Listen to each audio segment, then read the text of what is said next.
Hello, travelers. Welcome to the Copper Fox Inn.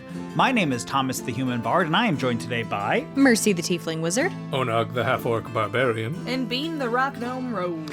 Come join us today as we go on an Unearthed Arcana Deep Delve, where we discuss the 1 D&D playtest material for the Ranger class.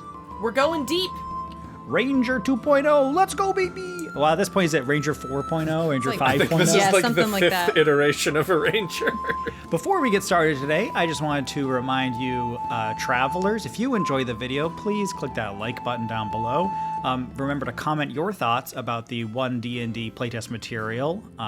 Share your opinions on what you think of the Ranger. Is it what you're looking for in an updated Ranger class? And if you have homebrew you want to send to us, send it to us at thecopperfoxinn@gmail.com or on social media at thecopperfoxinn, and we may just review it on an upcoming episode. Let's get started. Ranger, class group expert. So that expert group was with the rogue and was it the bard Yep. as well? And those are both in this document. Yeah. Primary slippery ability, class. dexterity, wisdom. So that tells you what you need to spec into for sure. Far from the bustle of cities, amid the trees of trackless forests and across wide plains, rangers keep their unending watch. Wanderers of the wilderness, rangers specialize in facing monsters that threaten the world. Rangers learn to track their quarry as a predator does, moving stealthily through the wilds and hiding themselves in brush and rubble. Thanks to their connection with nature, rangers can also cast spells that harness the primal powers of the wilderness. Good word choice, indicating that they will be using the primal spell list. A ranger's talents and magic are honed with deadly focus on the task of protecting the world from the ravages of monsters and tyrants. Ooh. It feels bad to read the word ravages without doing like a really dramatic voice. Ravages. Protecting It's the also- world from the ravages of monsters and tyrants. Yeah. There That you felt go. better. That felt right. I Yeah, think that was a good take. I feel like it's really interesting that they did specify you can only hide behind brush and rubble, which I feel like is really limiting. Very You're gonna be specific. like, I'm gonna hide behind this fence, and the DM's gonna be like, no, That's not brush or rubble. not brush or rubble. I Destroy think the fence a little bit, and I'll count it as rubble. I'm wondering when they're going to finally put out the magic item description for the Unending Watch, which is a timepiece that is, as you know, there's no end to it. It just keeps going as far as It's got just a one of those battery that never runs self-winding- out. No, It no, no. It just wraps around your arm forever. Yeah. Like the band of the watch just goes off to the horizon. Creating a The ranger. Doug Dimmadome watch. Yeah. To create a ranger, consult the following lists, which provide hit points, proficiencies, and armor training. If you're making a first level character, also consult the starting equipment section, and if you're using the multi-classing rules, see the multi-classing and the ranger section. Then, look at the ranger table to see the class features you get at each level in this class. The descriptions of those features appear in the ranger class feature section. Hit points. Hit dice 1d10 per ranger level. Same. Hit points at first level, 10 plus your constitution modifier. Hit points per level after the first, 1d10 or 6 plus your constitution modifier. Proficiencies, saving throws, strength and dexterity. Skills, athletics, stealth, survival. Or choose 3 from animal handling, athletics, insight, investigation, nature, perception, stealth, and survival. I think that is, All of that seems to be the same. if I go back far enough, I want to specify that Onag is not looking at a book. He's just relying on his memory for this, and it's probably correct. I think it's interesting that that's different from the bard earlier in this document, which gave you 3, and then it said, or any 3 skills of your choice. Well, because bards already, currently in 5th edition, when bards get their starting first level skills, they were able to choose any skill of their choice. Well, that's the whole thing about a bard, right? Is you jack of all trades kind of situation. Yeah. And rangers have always been limited to these. And when we get to rogue, I'm sure the spell or the skill list will be the same as rogue currently is. But that was bard's like specialty, is that like they could choose proficiency for anything that they wanted. Their proficiency in weapons is simple weapons and martial weapons, and they have no tool proficiencies to start with. Their armor training is in light armor, medium armor, and shields. Their starting equipment. As a first level character, you start with the following equipment, or you can forgo it and spend 150 gold pieces on equipment of your choice. Arrows, 20. Explorer's pack, longbow, quiver, scimitar, short sword, studded leather armor, and 8 gold pieces left over. Multi-classing, we won't cover here. It is pretty much exactly the same as it's listed in the player's handbook. So let's start with the Ranger class features. As a ranger, you gain the following class features when you reach the specified levels in this class. These features are listed on the ranger table. First level, expertise. You gain expertise in 2 of your skill proficiencies of your choice. Stealth and survival are iconic choices for a ranger if you have proficiency in them. So that is the defining feature of the expert classes, right? Yeah, is the expertise feature. And bards had to wait till level 2 to get it, but rangers get it at level 1. That's interesting. This is an interesting echo of the current Tasha's Cauldron of all the things that are holy. They have one of the rangers' optional first level abilities that replace, I believe, their favored terrain, is that they instead gain expertise in 1 skill. So this is an interesting, and obviously they're trying to homogenize this with the rogue and with the bard. But that one was part of like a different ability that also like scaled up as you leveled up, where it's like it started as just expertise in 1 skill, and then you also gained like a swimming and a climbing speed, and then later on you gained, like the ability to get rid of exhaustion easier, stuff like that. Which some that of those all, things will packed make an into that appearance first in this level. document, but they won't all be in the first level feature. Yeah. First level, favored enemy. Now, is the favored enemy... where is that these days? Because isn't that one, or is it favored terrain that's been in it but then been taken out and then been put back with all the iterations of the ranger? Is Both favored have. enemy Yeah. there currently? So does that favored even mean favored enemy used to be at level 1 you pick a creature type, one of the listed creature types, and that creature is your favored enemy, and you basically get advantage on checks to hunt it and checks to remember lore about it. So you could have level 1 characters choosing aberration or undead, and that's like the ranger is like, I hunt zombies and I know everything about zombies. So they gain like mild benefits in finding zombies and knowing about zombies. And then I that's think at all higher that it- levels you got to yeah. maybe add another favored enemy your- type that was one of the spicier, more niche ones or something. Yeah. So that's actually the second revised ranger thing. You in the original ranger rules, you can pick any of the enemy types. So you can have a level 1 enemy that goes or level 1 ranger that goes, my favorite enemy are challenge rating 20 dragons. Wow. Or celestials. I hate celestials so much I hunt and kill them, which is not a thing I am physically capable of doing at this level.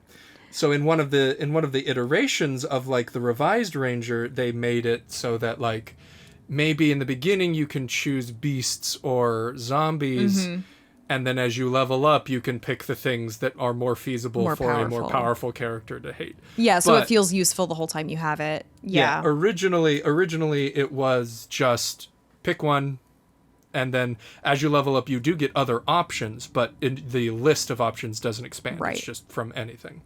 But that being said, eventually you do get like extra damage. That is that was the ranger's 20th level capstone, is that your favorite enemy, you do your wisdom modifier damage to it extra once per turn. Gotcha. So let's see how this one has changed it then. Yeah, where are we Yeah. now? You are adept at focusing your ire on a single foe. You always have the Hunter's Mark spell prepared, and it doesn't count against the number of spells you can prepare. Moreover, you don't have to concentrate on the spell once you cast it. That's huge. It lasts for its full duration until you end it as a bonus action or until you are incapacitated. Not having it count as concentration frees you up a ton, because most of the and I mean the spells are all getting changed around in 1D&D, but as it is in 5th edition, most of the spells that are really useful for rangers and that rangers have access to are concentration. Yeah. Which you can only have one concentration spell up at once. So that's great, because that is like the iconic spell for rangers. And it's one of their main sources of extra damage output. That's also one of the things, I think this is a direct feedback to the Tasha's Cauldron of Everything replacement for favorite enemy, is they gave you a pseudo... They gave you a pseudo Hunter's Mark that dealt like 1d4 extra damage, and as you leveled up, it dealt a little bit extra damage that you could do proficiency times bonus per day. But it cost your concentration like you were casting a spell. And everyone saw that ability and went, but why don't I just then cast Hunter's Mark? If this is just not as good Hunter's Mark, sure, it doesn't cost me a spell slot, but this isn't any more useful than a feature I already had available to me. Yeah. So this seems to be their direct answer to that of like, well, if you might as well cast Hunter's Mark, then here, have Hunter's Mark. Yeah, I think one of the only problems with it right now that I'm looking at is that as written, it still takes up a spell slot when you cast it, and you do not have many spell slots as a ranger, even at higher levels. All right, well then let's move on to the next one. First level feature Spellcasting. At first level now, you have learned to channel the magical essence of nature to cast spells. See the player's handbook for the rules on spellcasting. The information below details how you use those rules as a ranger. Spell preparation. You have the following spells prepared: Cure Wounds, Guidance, Hunter's Mark, and Thorn Whip. Alternatively, you can prepare 2 0-level spells and 2 1st-level spells of your choice. Any spells you prepare for this class must be a primal spell, and it can be from any school of magic except Evocation. Okay. For those who are just jumping on this one D&D party with our channel, primal spell refers to the primal spell list, which is a new way of categorizing spells. Instead of saying a wizard spell list, a druid spell list, there's just 3, and primal spells is one of those lists. It is also interesting to note, rangers now get cantrips. Yep. Which is not something that was initially available they did not have to that them. before. Oh, yeah. Right. The only way they could get them was from Tasha's alternate ability where they could, instead of a fighting style, choose 2 druid cantrips. And our keen-eared travelers might have noticed that it says any school of magic except Evocation, but it lists Cure Wounds, which currently is an Evocation spell. But in 1D&D, it's been updated to now be an Abjuration spell. Some spells have been shifted around in their spell school. They were probably going to do like, okay, we know we want to limit some people to not have Evocation, but if we do that, that means they can't do Cure Wounds. So the easiest thing to do is just to move Cure Wounds to change something Cure Wounds. else. Yeah. Because why was that Evocation anyway? Instead of creating other abilities that affect Cure Wounds that directly conflict with what Cure Wounds says. All spells except Evocation, except Cure Wounds, but you can do that one, except that like there's just too many like suffixes. Yeah. So whenever you finish a long rest, you can commune with nature and replace any spell you have prepared for this class with another primal spell of the same level that isn't an Evocation spell. So it's Wait, making them does that prepared include casters. Cantrips? I'd assume so. I think you can swap your spells out. It doesn't say non-cantrips. Yeah, it says any spell. So this is even more like we talked about last time with the Bard. I didn't realize that, but this is even more potent than current prepared casting, because that's one of the things you can't change when you change your prepared spells per day, is you can't change your cantrips. That's the only thing you are unable to change. And because you're using the primal spell list, you actually have access to quite a few interesting quite a few interesting spells that you didn't previously as a ranger in D&D. Although you just still can't do the Evocation ones. You can't. No fireball for rangers, unfortunately. And also no... My dreams are dashed. Produce flame, right? That's Evocation. Only you can prevent forest fires, and you know that a ranger would never risk catching the forest on fire. I know of very specific rangers that have intentionally incur caused the wrath of fire. Smokey! Let's see. Let me look at the Can you make spell Smokey your lists animal here. companion? Or is he too sentient? He's too big. Okay, so spells you could pick for cantrips from the primal spell list that are not Evocation: Druidcraft, Guidance, Mending, Message, Poison Spray, Resistance, Shillelagh, Spare the Dying, and Thorn Whip. So the only one that you can't do is Produce Flame. Also, how is Poison Spray not Evocation? Is that It's just Conjuration? Conjuration. You conjure poison. I'm not evoking a poison attack. No. Somewhere a snake is like, That is weird. That is so You just arbitrary. teleport the D&D poison out spell of their schools mouth. have always Yeah. been arbitrary. That's the secret, Captain. I'm always arbitrary. That happens. I think like that's why I feel like it's much cleaner where they've got this primal. What are the three? It's like Primal, Arcane, Divine. Yeah, where I think when you get too many categories, you start getting too much crossover between them, and then it's like I don't know, man. So, we'll keep moving on here. The rest of the preparing a spell and the spell casting ability is the same as it is for all other spellcasters. It just talks about how to use spell slots, how to prepare spell slots at certain levels. So there's no need for us to cover that here. On the table, scroll down to the table. To what table? The spell. Oh, it's not on here. No. Looking at the wording on spell slots, it says the number of different spells you can prepare of each level equals the number of spell slots you have at that level. That would mean you can't prepare cantrips because cantrips do not use spell slots.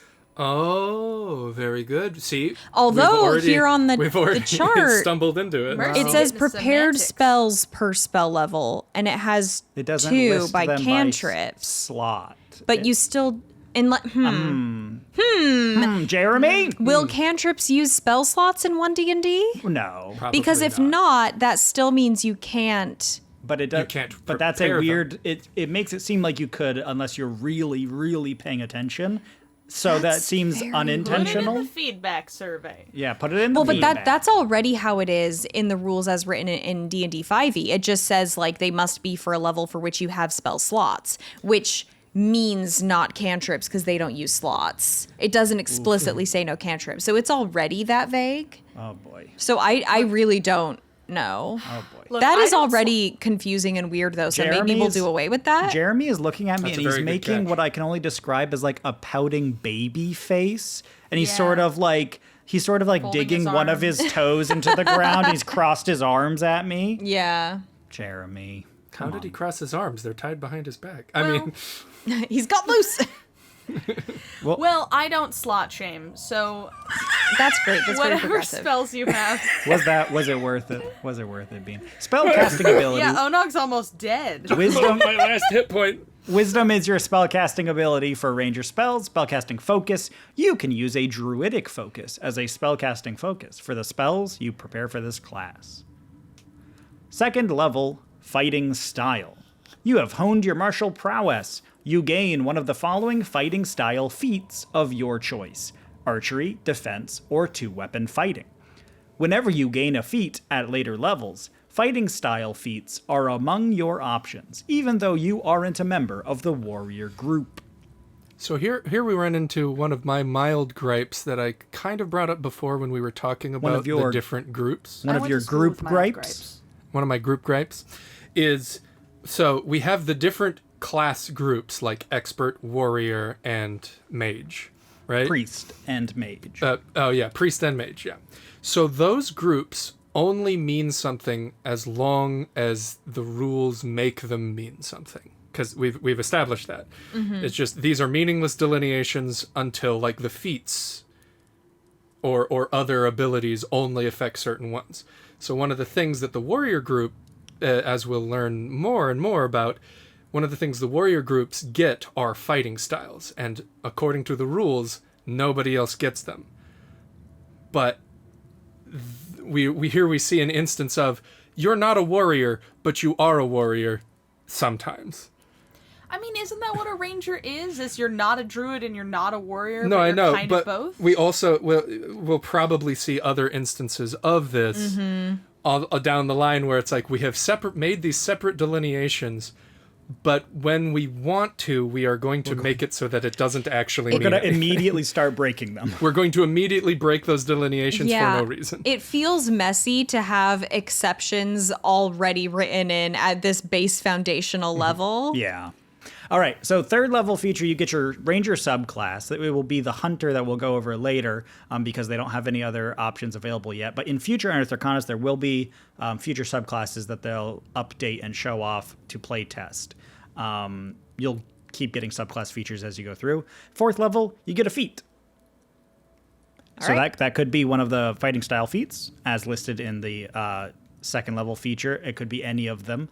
or it could be another feat of your choice, including the ability score improvement Yes, feat. that is a feat now instead of a do that or take a feat.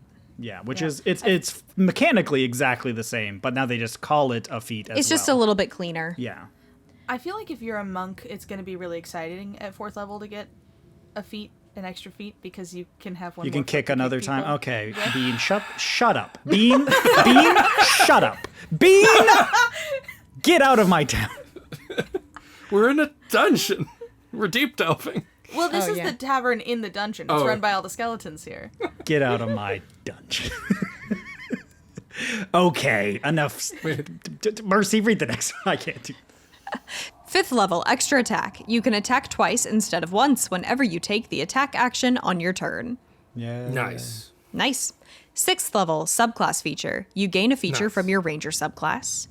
7th level, roving. Your speed increases by 10 feet when you aren't wearing heavy armor. You also have a climb speed and a swim speed equal to your regular speed. To your I like speed. that.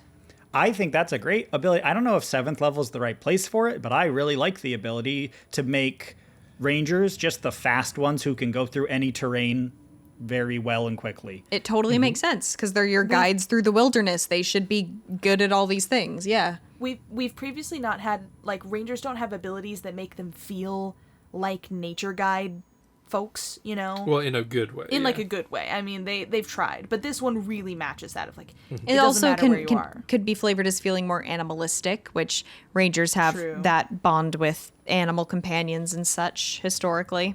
Yeah, it's also very much one of the key influences on the design of the Ranger, even in the very beginning of D&D, was Aragorn from The Lord of the Rings. And one of Aragorn's noted abilities is he walks a lot and very far and very quickly. There's a part in the books where the people of Rohan are like, how far did you walk like to get here? And they're like 1,000 miles in a day. And they're like, that's ridiculous. And they're like, no, well, we did it. So he's like, you must have been walking at an average speed of 30 miles an hour. He's like, yep, that's what we did. More like Aragorn, Gorn, like going, gone, but in an Australian accent. Is that anything? Why? Or in a New Zealand been- accent because they filmed it in New Zealand. Oh yeah, there we go. Oh, these Aragorn are with you. He's been walking quite a bit. He's Aragorn, gone. That's great. I love that. Thank you, Bean. Yeah. You Keep are it- welcome back in the tavern now. You have Okay, redeemed yeah, yourself. keep it in the podcast. This is gonna be a really helpful part. 8th level feature, feat. 9th level feature,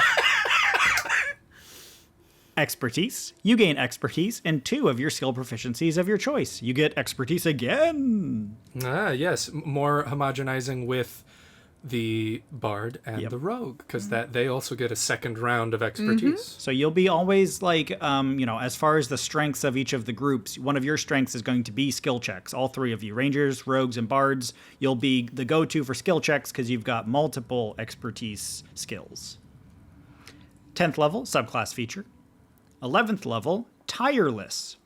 Primal forces now help fuel you on your journeys, granting you the following benefits. Temporary hit points. Whenever you finish a short rest or a long rest, you can give yourself a number of temporary hit points equal to 1d8 plus your proficiency bonus. Decrease exhaustion.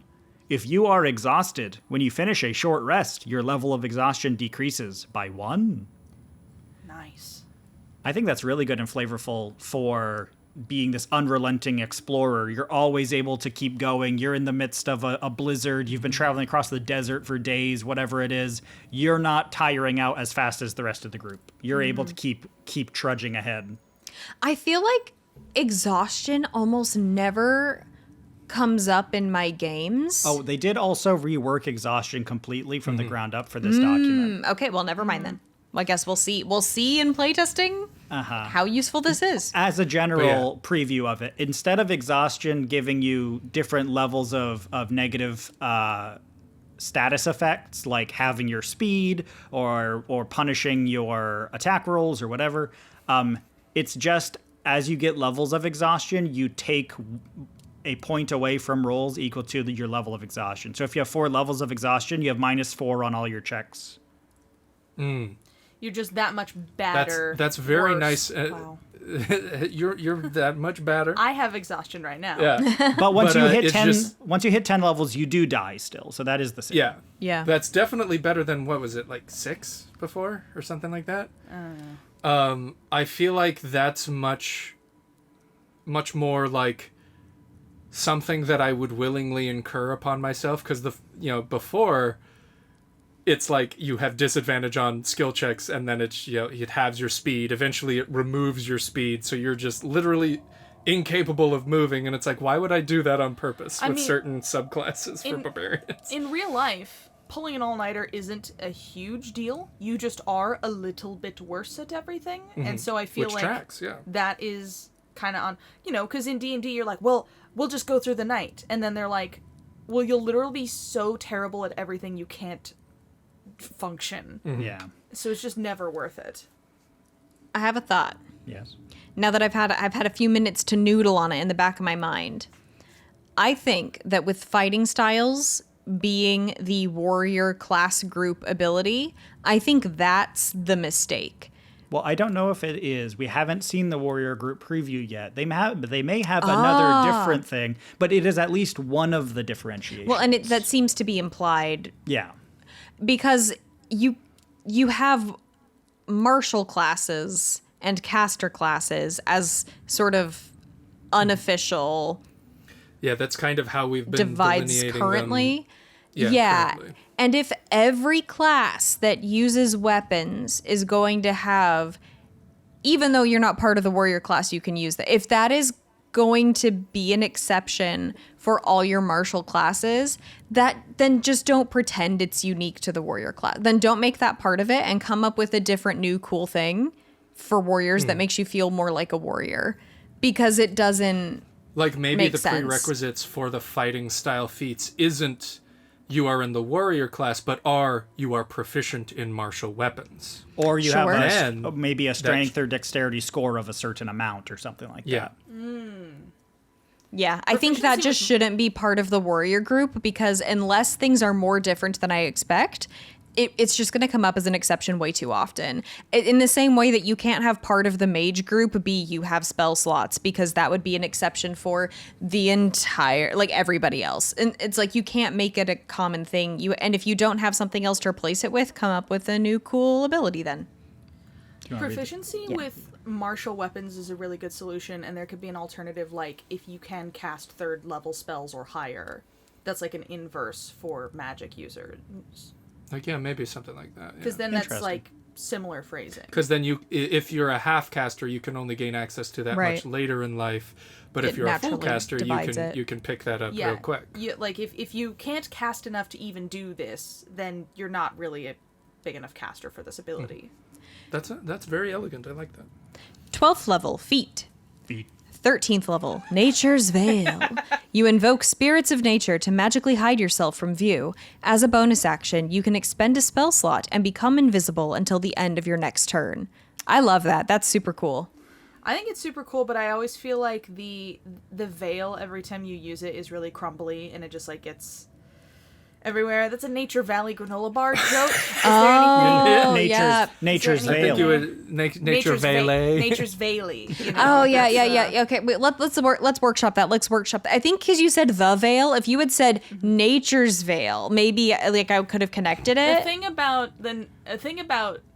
Nature Vale is that when Oh, now you're Yeah, Canadian. there we go. Every Yeah, time- do it Canadian. every Do it time- Canadian. the thing about Nature's Vale is If there was a window in this dungeon, we go. I would throw you out of it. This is improving. Every time you try to turn invisible with it, it gets you good invisibility, but it also just crumbles all down. Perfect. There it is. You There know, it down is. down your shirt. You made a Add that whole to your joke. type 5. That's great. I love it. It's real crunchy. I think, Mercy, you and I sharing a look here, I think we're going to have to push the golden buzzer. You're through to Hollywood. Absolutely. Aw. Yep. I knew it would happen. Stop encouraging her. My accent-based humor has pushed me. 14th level, subclass feature. You gain a feature from your Ranger subclass. 15th level, Feral Senses. Your connection to the forces of nature grants you blind sight with a range of 30 feet. I love that one.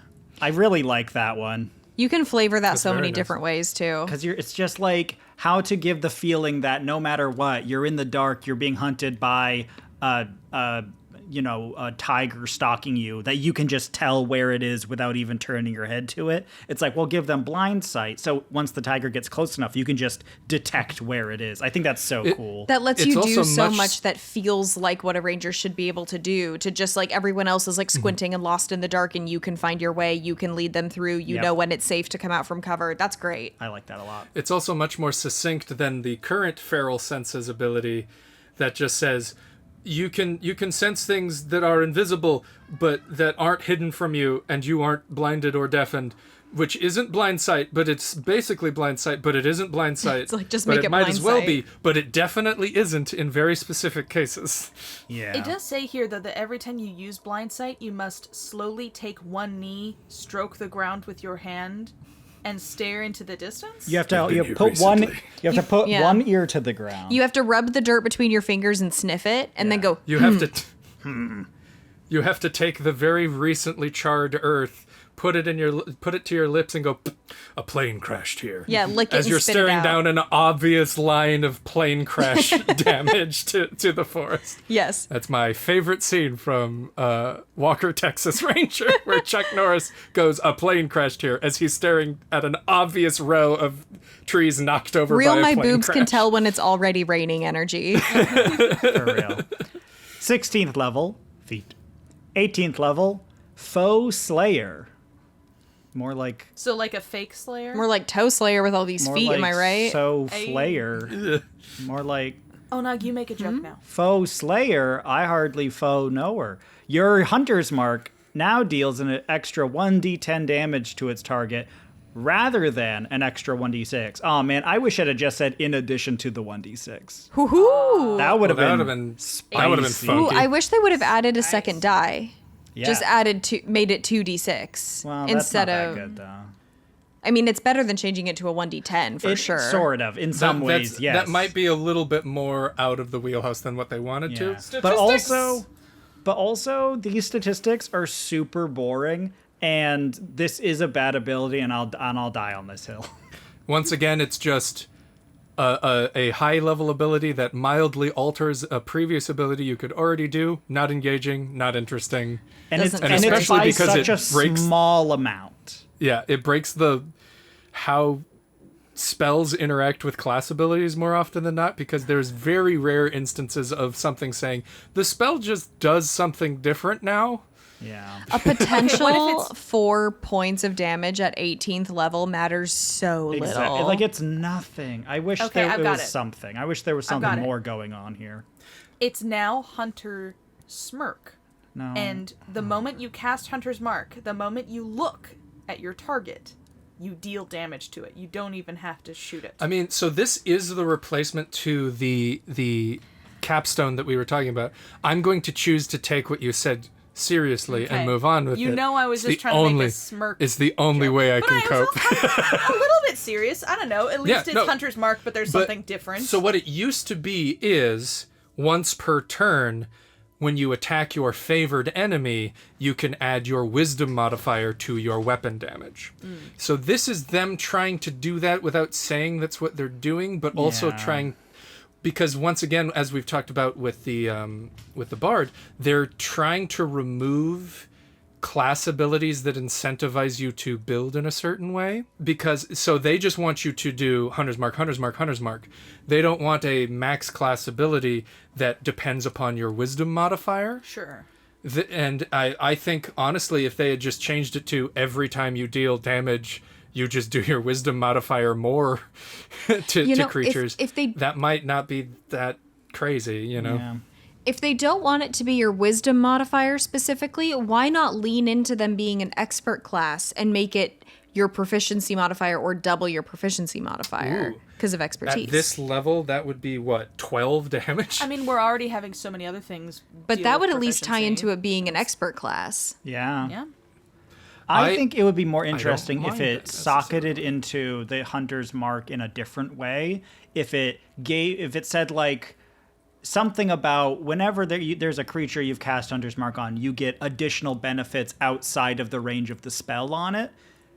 Because that's at least something new and interesting that I can feel flavorful about. This is literally just change one die to another die, which has no in-universe story narrative about it. It doesn't feel like I've learned a new thing. You're just better at this one spell than other people. Does Hunter's Mark I know that you always know the direction, but does Hunter's Mark ever give you the ability where you know, the location? I don't think you don't know their direction, but you gain advantage on survival checks to track them. What if it might be interesting knew their direction? It might be interesting if it was when you kill a creature with Hunter's Mark, it gives you the spell slot back or something like that. I don't know. This is probably too powerful, but if you kill a creature, it looks like we're not doing favorite.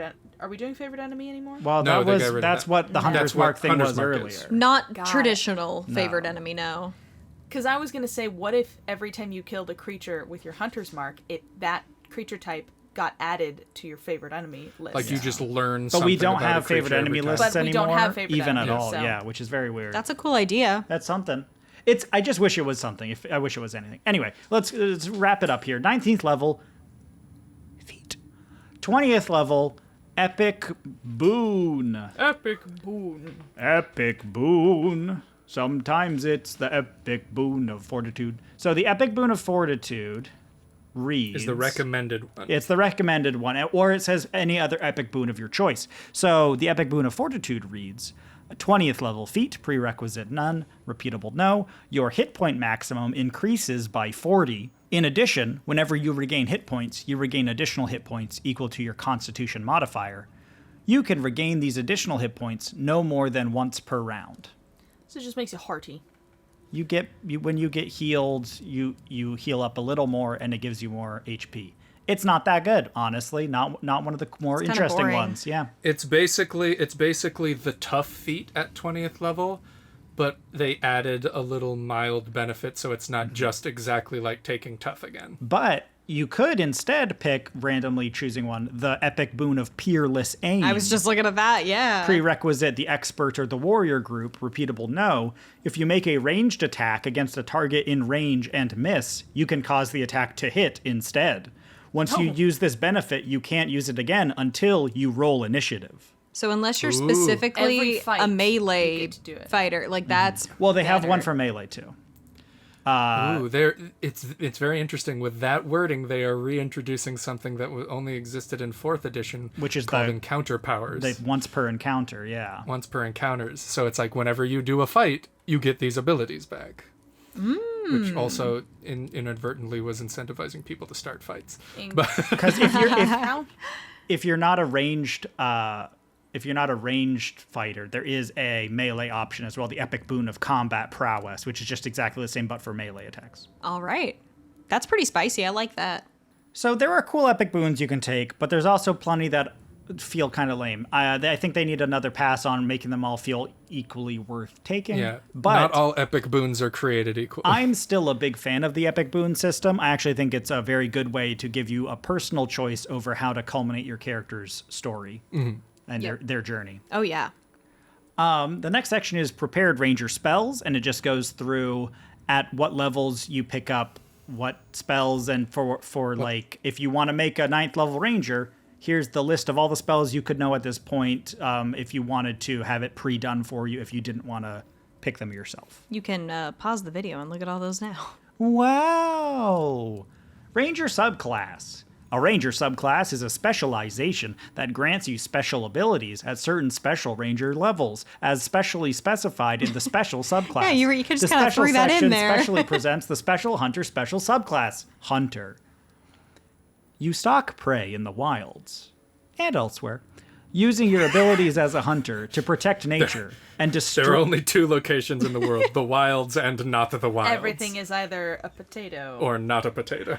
Using your abilities as a hunter to protect nature and people everywhere from forces that would destroy them. So you do everything everywhere to protect anyone or anything from, like, everything else? but we're Yeah. going for a specific Cool. All right. vibe. All right. All But right. you Yeah. could do that anywhere. So you could be It's in a the real- city hunting pigeons, and you're like, I do this to save the world. That is I gotta be real, automatically yeah, my it's- next ranger. It is the least flavorful hunter Wow. description I've ever seen, but that's okay. a pigeon hunting fairy ranger. There you go. Man, this is the difference between This is like amazing. homebrew and like official WotC content. A homebrew is like, you are my specific OC. Here's your backstory. And then this stuff is like, you're like, you fight stuff or don't. You could protect things or attack them and just kind Your of like dad wherever. was a werewolf. I don't want to Or maybe pigeonhole your you. uncle was a werewolf. I don't know. Maybe in the wilds, or maybe other places.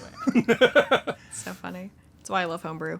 Third level, Hunter's Prey. Your tenacity can wear down even the most resilient foes. When you hit a creature with a weapon or an unarmed strike as part of the attack action on your turn, the weapon or unarmed strike deals an extra 1d8 damage to the target if it's missing any of its hit points. You can deal this extra damage only once per turn. So you specifically can't do it as the first attack, assuming they're starting it. Not the first attack on that creature, but it's the first. Right, yeah. right. So yeah, Why? this is That's a norm. That's part of Rangers kits usually. Is it? Yeah. yeah. So this is the basically a slight rewording of the original Hunter's third level ability, Colossus Slayer. Yeah. When you hit a creature with a weapon attack, that creature takes an extra 1d6 or 1d8 if it's below its hit point maximum. So basically, you're like a shark or like piranhas. You Once it's been attack damaged. harder on creatures that are already damaged. So you want an assassin hunter duo where the assassin comes in and gets the first attack, and then the hunter comes yeah. in and gets Hunting Okay. and starts cleaning up And shop. cleans them up. I yeah. love synergy between different classes. I love There is- getting additional dice to roll, and if you have your hunter's mark and they're damaged, you're rolling You're just your rolling- weapon dice rolling- and your hunter's mark dice and your hunter's prey dice. You feel and effective. You feel good. Yeah. It is also important to note that this specific ability has two distinct differences from the Hunter's Prey original rules in 5th edition. This one specifies that you can use it with unarmed strikes. So if you wanted to make, roll up an unarmed strike ranger. I punch the banshee. I punch the banshee, yeah. The other one is that the Hunter's Prey ability actually let you choose between 3 different abilities.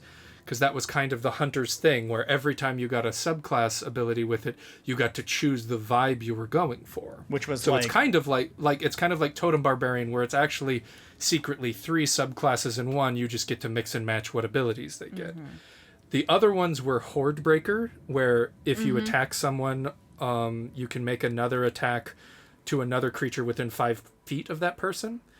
Or the other one was Giant Killer, where if you, when a large or larger creature within 5 feet of you hits or misses you with an attack, you can use your reaction to attack that creature.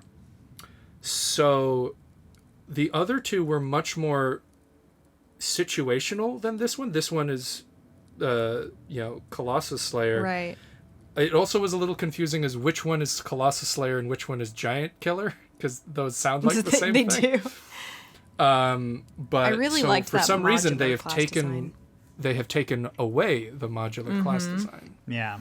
They've tried to streamline it here, which I don't know if it makes it any better or not. We'll see. 6th level. But that being said, this is the obviously The best option. one out of all of them. Yeah. It is the least situational of all of them, more accurately. Yeah. 6th ahead. level, Hunter's Lore. You can call on the forces of nature to reveal certain strengths and weaknesses of your prey. While a creature is marked by your hunter's mark, you know whether that creature has any immunities, resistances, and vulnerabilities, and if the creature has any, you know what they are. So you That's don't get such to a- have that DM that's a jerk that's like, yeah, it does have vulnerabilities, and then doesn't say what they That are. can't be the most efficient way to say that. Maybe is. But this is I do kind love of... this no. ability, though. You know that list of things that creature has. and- Done. No, because you also need to know... Yeah. You know any immunities, resistances, and vulnerabilities that creature has. Well, but that would end the sentence with has, which is a grammar faux pas. But this Faux pas, I hardly No, Pa. Nice know one. my father. Oh, no, it's I okay. don't even know my father. I don't want to get into like semantic grammar stuff right now, but this is what I was talking about earlier. I wanted something like this for the 18th level, something that takes your hunter's mark and gives it some other utility, some usefulness. Some juice. Because I actually really like the idea that you hunter's mark them and then it goes into like your scanning radar vision and you're like Immediately download their stat downloaded. block. They are weak to radiant damage, and then you're like, hit him with your radiant, Steve. So I like this one actually personally quite a bit. It's very nice. It's like, It's a very good tactical ability that isn't just like explicitly actually increasing your damage output, but it's increasing your understanding and your utility. Yeah. does it tell you about their emotional vulnerabilities?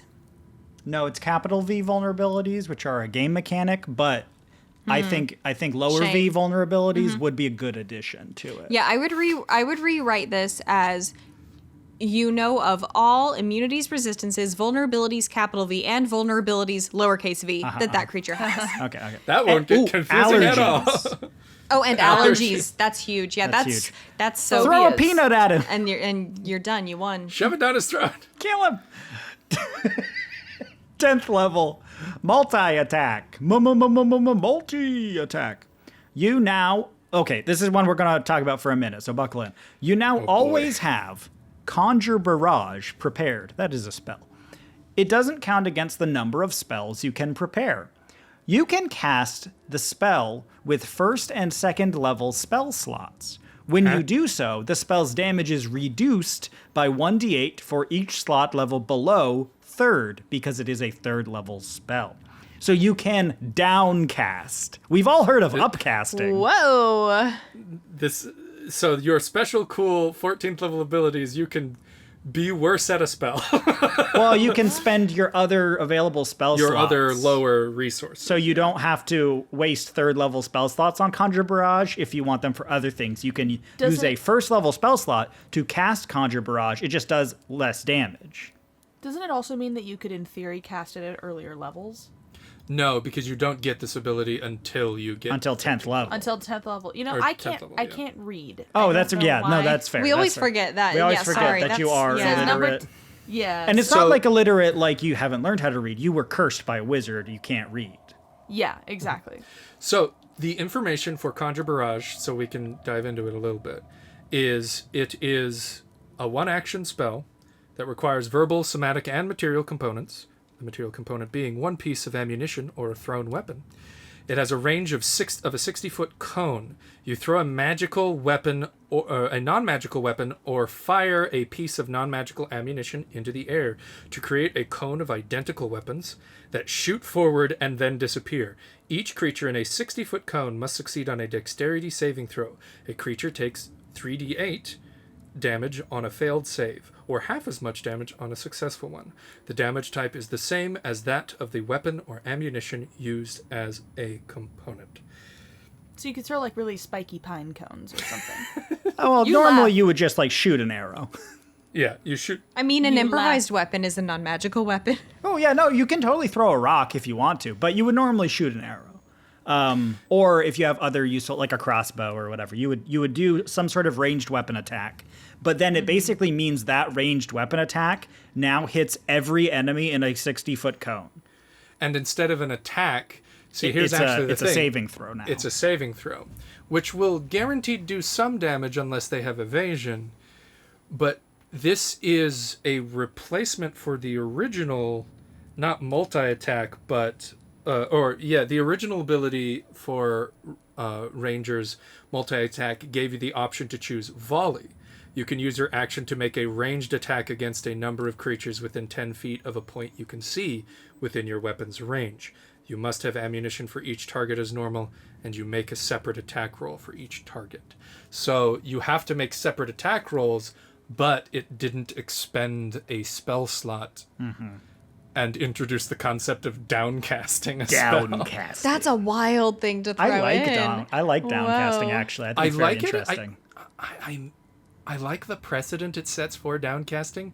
I don't know if replacing volley with casting Conjure Barrage is what we want to do. I like because it Conjure just seems Barrage. it seems like a much more resource intensive way of doing something that Yeah. the original ranger could already do, and this isn't making it better. I don't know. There's a few interesting mechanical differences because I've played a ranger. I've cast Conjure Barrage in combat. I've currently it's not the best spell in the world, but it has a good flavor to it. It's really fun to cast. One of the big things is with volley, you had to choose that point, and then every creature within 10 feet of it, you had to roll an attack on each of them. So that's attack rolls against their AC for every single one of them, however many were in that spot. And then you had to have ammo for each of them, and then you lost the ammo for each of them. With this, it's a 60-foot cone, which can catch way more people. I think if you, I don't know if the math on that exactly works out, but it's easier to use. But now instead of you making an attack roll against all of their ACs, it is a dexterity saving throw that the DM will roll for all of them. And the DM can do stuff like roll saving throws in groups, like say all of the guards will share a saving roll, boom, here it is, or whatever they want. I don't have to roll 12 times in a row to see if each one of them hits and go, does that one hit? Does this one hit? Does that one hit? Does this one hit? And I only have to have one arrow to do it. Even if it hits 30 people, it only takes one arrow. But it uses a spell slot. And I have very limited spell slots. So It also, you have very limited spell slots, and also, especially if you're downcasting, it doesn't really do that much damage. Oh, it does the classic like AoE thing where it only will deal 2 damage, but it will deal it to 30 people. It'll deal 2 damage to 30 people. Whereas before, when you're making an attack roll against each creature in the block, if you had, I don't know, for some reason, spec'd your ranger to be really good at ranged attacks, like taking the archery fighting style, or having a magical bow that does extra damage every time you hit someone with an attack, you would actually just be doing a decent amount of damage just to everybody, and instead of focus firing on one guy, you're spreading it out with an ability. With this spell, none of those things, the kind of weapon you have, and in fact, if it is a magical weapon, it is not viable to be used with the spell. And none of the abilities you have in your class build on top of it and synergize with it. This is what the spell does, this is what your ability does, and it lets you cast it at a lower point so that the damage is relatively negligible. I think it's kind of odd that since they're doing a complete overhaul, instead of introducing downcasting, why not just make Conjure Barrage a first level spell, but decrease its damage from 3d8 to 1d8 and make it a first level spell that can be upcast? Because I think that for balancing purposes, they think that might be too good for other people to be able to cast. Whereas this is only the ranger has this unique way of casting. But I don't know if that would be too good. Well, like that's balanced up against for debate. other first level evocation spells, I don't know that that's that much better than like Thunderwave, which does 2d8 and a 15-foot cone at first level. Like I don't know. To me, I feel like for my 10th level ability, 15 foot is way smaller than 60, to be fair. But as your 10th level ability, I don't know that having something that is capped at a 3rd level spell, because it's not one that can be upcast, doesn't feel that spicy. Like it can never do more than 3d8 damage to each. You're right. It can't be upcast. Oh yeah, my gosh, so that's the what I'm spell saying. Is terrible. If they changed Conjure Barrage to a first level spell that could be upcast, I think that would streamline that and make it so that you can still use it to soak up your lingering 1st and 2nd level slots you're not really using anymore, but you can do a really big, cool, dramatic hit on the whole oncoming horde. Yeah. I would like to personally apologize. My previous statement was far too reserved. This is strictly worse than volley in almost every aspect I can imagine.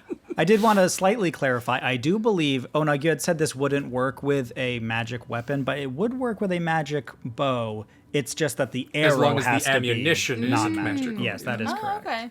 Yeah, so it's okay if you're using your oath bow as But long if as if you're one of those knife throwing rangers and you have only magical knives, Yeah. you cannot use this ability. you cannot use it gotta on your save- magic knives.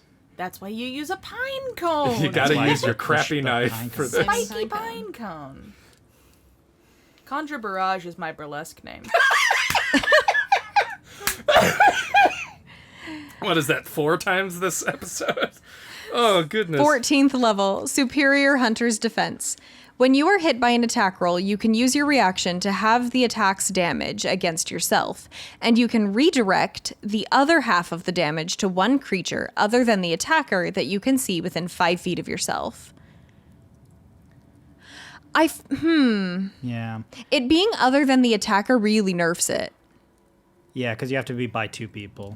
Yeah, you would have to be by 2 people. Against a single But- target, it does more or less stone cold nothing. Like, it halves the damage to you, but yeah. This is also going to be a stupid thing. It doesn't have a lot of nature flavor to it. And It feels like doesn't. a monk. It feels like a monk More of- ability. Well, the hunters have always been their ability. Yeah, it's actually very much I think a drunken master ability where they Yeah. can redirect attacks. Yeah. But it is kind of a upscaling of, once again, one of the choices you could have made at this level for the hunter subclass. Sure. You could have chosen in original 5e, you can choose between evasion, which is just if there's something that forces a dexterity save to prevent You're- half the you're damage, okay. you just take no damage if you succeed and half Classic. if you fail. Classic rogue ability. The other one is the classic rogue ability, Uncanny Dodge, where if an attacker hits you with an attack, you can use a reaction to have the damage. And this is just a strictly better Uncanny Dodge, which was one of the complaints the Rangers got early on, is that a lot of their abilities are just rogue abilities, but they are worse at them and they get them later. Well, they were a Mod Podge of Fighter, rogue, yeah, and it druid. was like just sort of crappy versions of other people's classes. Mm-hmm. So But I kind of like, and maybe if they want to reintroduce the modular nature of the class, especially at this like 14th level, in introducing just strictly better versions of abilities that other people have, because then it doesn't feel so bad that I a 14th level ranger, am getting Uncanny Dodge, where the rogue has had it for 10 levels. Which you know, depending on how often you meet with your play group, is years of play. that's true. Yeah. Yeah, not my favorite capstone I've ever seen for a subclass.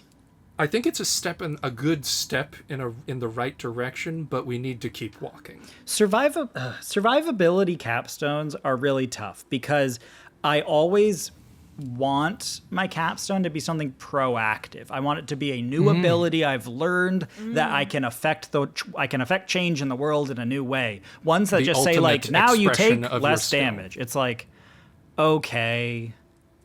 I mean, but it does mean that, I- like, if a dragon attacks you for a ton of points, you can turn a huge amount of those points back around to the dragon. Which Well, no, not- not it at the can't be the dragon. dragon. No. It has to be at the dragon's buddy standing right next to you. Well, if a dragon attacks you, right? Like, if it is an attack roll from the dragon. Right, It's but the damage that you reconfigure back has to can't be go at to the it can't dragon. go to the dragon. Yeah. Guys, once again, my Yeah, inability exactly. to read. No. It's okay. But that's That's the why thing. we're Is, here. I just think it's like that's cool. That's a cool flavor. But when it's my thing, I feel like I've been like, you know, in a way, we sometimes conceptualize as like you're working towards that end goal, and then I finally will get the big final thing that my subclass does. And when it's something that's really only reactive, I don't know. To me, it just never lands as well as proactive ones. I think the I feel- biggest I've- problem oh, for go me is that doesn't feel like a hunter. Yeah. Well, yeah. Bean had brought that up. Yeah, it feels very much like a bard, or not a bard, a monk ability. Yeah. Well, but combat even ability. it could even be another ranger, but not a hunter, because this is the subclass. Yeah, like why? that has nothing Hunters to do are with about hunting. hunting. And usually a hunting is more one-on-one too. And it's not about defending yourself. No, and when you're hunting, you're tracking a creature, not a big group. It's called superior hunter's defense, and I think that's the problem with it. It doesn't feel say, like a huntery defense. and it doesn't. If it was just called like fighting, like I don't know, like if it had a more combat associated title. Turnabout is fair play. Well, I don't know. I agree with you, Mercy. I think if it was something, and I know I kind of said this before, but it was something along the lines of like, once you put your hunter's mark on something, you can't like lose connection with it, and you can always track that thing no matter what. And I think you become the thing that can track something forever, you know? the idea of like you don't have to maintain concentration and you can like keep it up on that Well, but you creature already forever. now don't have to. Right, maintain right. But the concentration. idea of giving it this indefinite, like it'll last forever and you'll track them I think- across the globe for I think years. if you upscale it enough, you like Hunter's Mark literally can last for like months. Yeah. But see, I'm talking about that, like the hunter's mark gives you the ability to like sniff them out and know where they are. Yeah. Like, You can find them That- on any plane of existence. if a 14th level hunter decides they're going to Right. find you, they will succeed. It's just a matter of time. That's a very good way of putting it. Yeah, we want it to feel The like assassin snail coming for you. yeah, exactly. We want it to feel kind of like the Terminator. Like they are going to track you down and find you. There's nowhere safe to hide. The hunter will hunt you. You never feel truly safe. This doesn't very- give me yeah. that feeling at all. When you've something about I think the way you're thinking is right, Bean. Something to do with when you've put hunter's mark on a creature until they are dead or you choose to move that hunter's mark to a new target or let it go. You know what direction they're in and on what plane of existence. I think you should just know their exact location. Is that too good? I think that might be too good, but maybe not. You just know the Maybe- big oh, boss of the maybe campaign if where you- exactly where they As are. long as you hold the hunter's mark on them. But if you know the hunter's mark can only last a certain amount of time, and they can Okay. always cast dispel magic or something like. No, but that gives them the ability to sneak away. You know their direction, and then maybe if you like have an item of theirs for the next day, you know their exact location. Or something like this. If you have ever cast Hunter's Mark on a creature, because then that means they are the ones that got away. Because normally Hunter's Mark doesn't end on a creature until you kill them in combat. Right. But if you have ever cast Hunter's Mark on a creature, you know their location. Irrelevant of any magical protections they might have, because you operate underneath that kind of a thing. I like the idea that maybe it's like once you cast Hunter's Mark on a creature for the next week or month or year or whatever, you know their location. It's like it is unrelated to if they still have the Hunter's Mark on them. Right. Yeah, but it's just once if you do you've it, ever interacted you with now have this time limit of like I have to evade them for 1 year because they know where I am. Well, maybe the idea of if you've ever cast Hunter's Mark on a creature, something about advantage on, like, you will then always have advantage on checks to find them, to check them, Yeah. to learn their location. Something with that. We can play around with it forever. How about listeners, travelers? We ask you, what are your thoughts? Comment down below. What do you think would be a better 14th level feature for the Hunter Ranger subclass? What would make you feel like an unstoppable hunter who's always tracking down their prey and is an inescapable force of nature? Maybe at 14th level, you don't have to wear a bright orange vest anymore. You can finally take that off. I mean, they're so tacky. You can finally, at 14th level, you learn the location of Bigfoot. And if you can track Bigfoot down and kill it, you you level win up to 20. D&D. You win You, D&D. you win the game. You Every win. subclass needs a suffix that says, if you do this impossible thing, you win. You win D&D. The game's over, everyone. Go home.